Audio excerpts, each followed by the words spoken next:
வாங்க கார பணியாரம் செய்யலாம். எண்ணெய் ஊற்றியாச்சு. அப்புறமா கடுகு 2 டீஸ்பூனு, கடுகு சீரகம் எல்லாம்.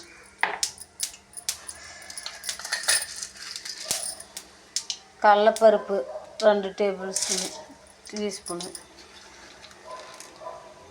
உளுத்தம்பருப்பு 1 டீஸ்பூனு,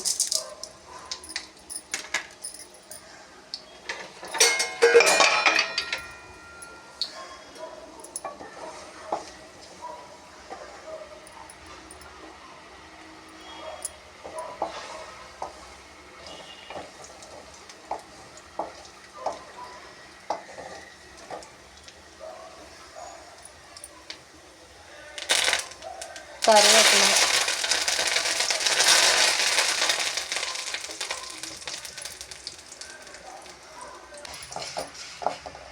எல்லாம் வணங்கிடுச்சு. இப்போ பச்சை மிளகா 10 மிளகா அறுத்து போட்டுக்கிறோம். சிறுந்து அறுத்துக்கணும். பச்சை மிளகா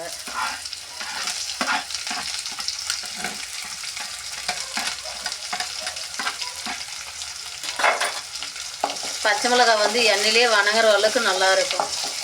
நல்லா வணங்குற வரும், காரம் இல்லாமல் வரும். பச்சை மிளகா வணங்கினா எண்ணெயிலே வதங்கி வரணும். பச்சை மிளகாய் எண்ணெயில் வணங்குற அளவுக்கு நல்லது.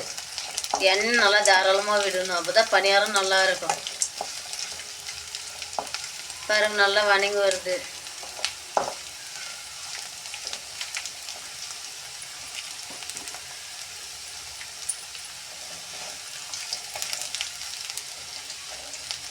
எல்லாம் நல்லா வணங்கிச்சு. 4 பெரிய சைஸ் வெங்காயம் சிறுந்தான் நறுக்கிட்டு போடணும்.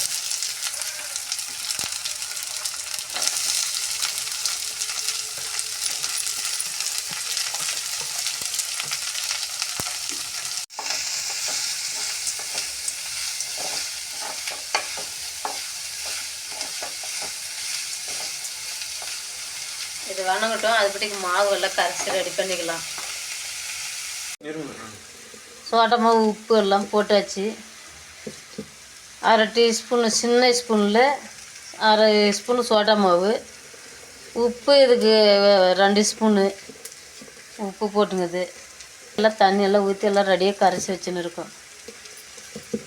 இந்த நிதானத்தில் இருக்கணும் பணியாரம் ஊற்றுறதுக்கு. வெங்காயம் எல்லாம் வணங்கி வந்துடுச்சு. இது மேலுக்கு விட்டால் அதை தீஞ்சிரும். அவ்வளோதான், எடுத்து இதுக்கு கொட்டிடலாம். சூடாக கொட்டணும். அதில்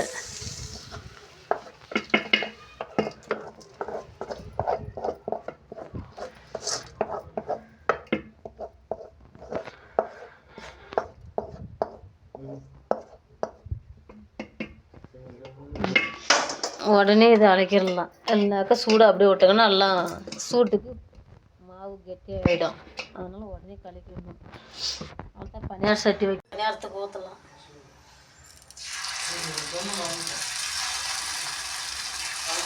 ரொம்ப ரப்பரப்பா ஊற்றினாலும் திருப்பறதுக்கு கஷ்டமாக இருக்கும். ஆரமாக ஊற்றிடணும்.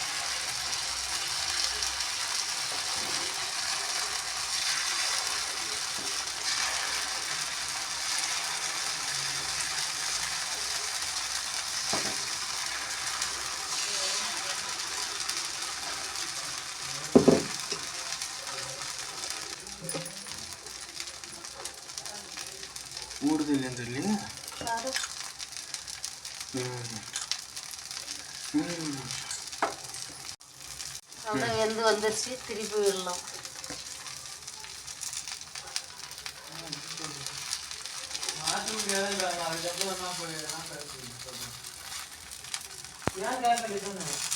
யூனிவர்சிட்டி போகணுமா?